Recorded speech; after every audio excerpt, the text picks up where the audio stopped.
So this is my third experiment. I'm going to talk about how I made it.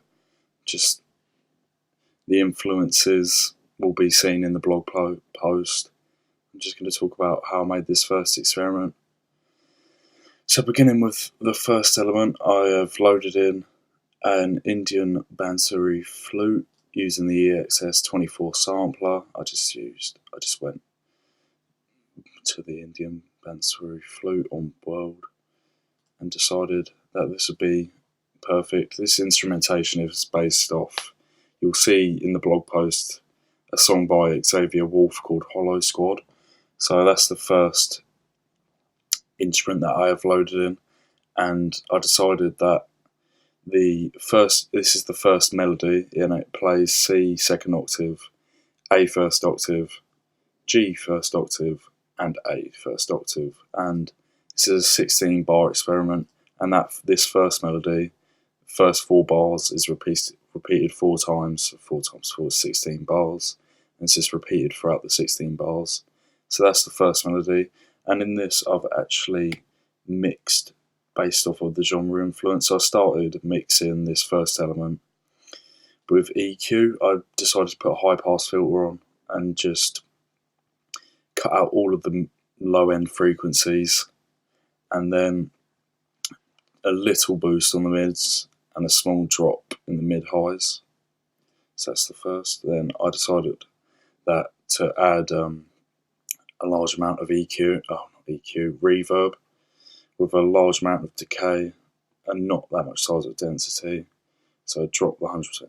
I dropped the dry 100% wet, and the first element of this third experiment sounds like this.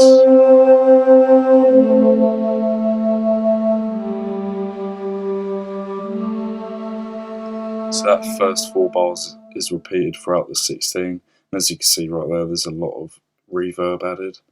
So that's the first element of this experiment. Then I moved on to add a second melody, which plays alongside the first.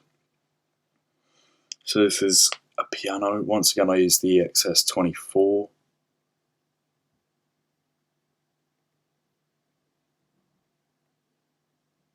And just loaded in a classical piano, in which once again I started with adding a high amount of reverb, just not as much as on the flute, but still a lot of reverb, which is genre influenced, which you'll see that I speak about in the blog post.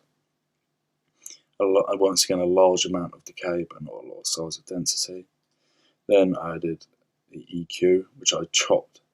I put a high pass and low pass filter and boosted the mid-range frequencies so it really stands out within the mix. Then the last element was compression.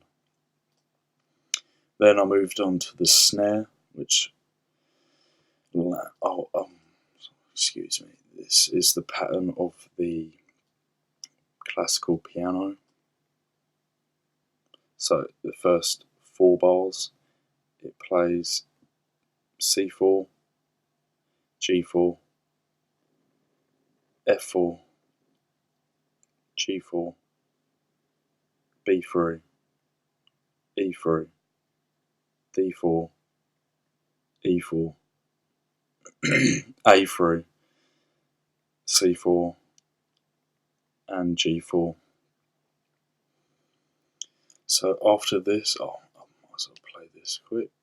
So this sounds like this.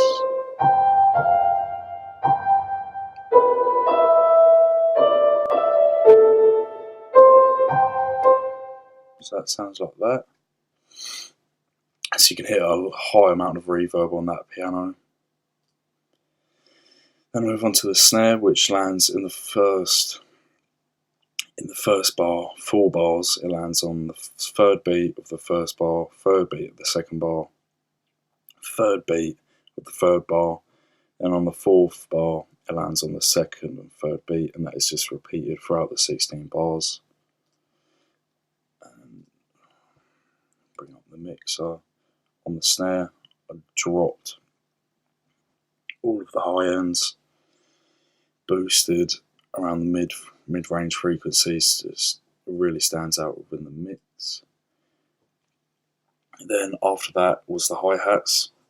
I should see what it sounds like quickly.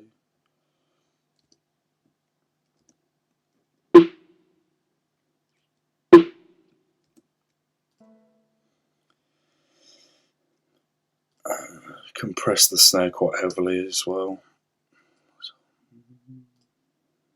Solo quick. And also a small amount of reverb on the snare. You see it's just a chroma reverb. Then after the snare, the fourth element of this third experiment is the hi-hats. I didn't really do much to the hi-hats. I just cut the high-end frequencies. It gives it more of a lo-fi sort of feel. So low fidelity. And the pattern of the hi-hats, it's just not really a common pattern. On the last beat of the fourth bar, it's just a rolling hi-hats, and also on the first beat of the fourth bar, and the hi pattern just looks like this. I didn't add no velocity or anything. I wanted to just keep it like this, just stock. Then I decided to add a crash cymbal. Actually, I think it's a ride cymbal, which lands on the last beat of the fifth bar and the last beat of the seventh bar. It just sounds like this.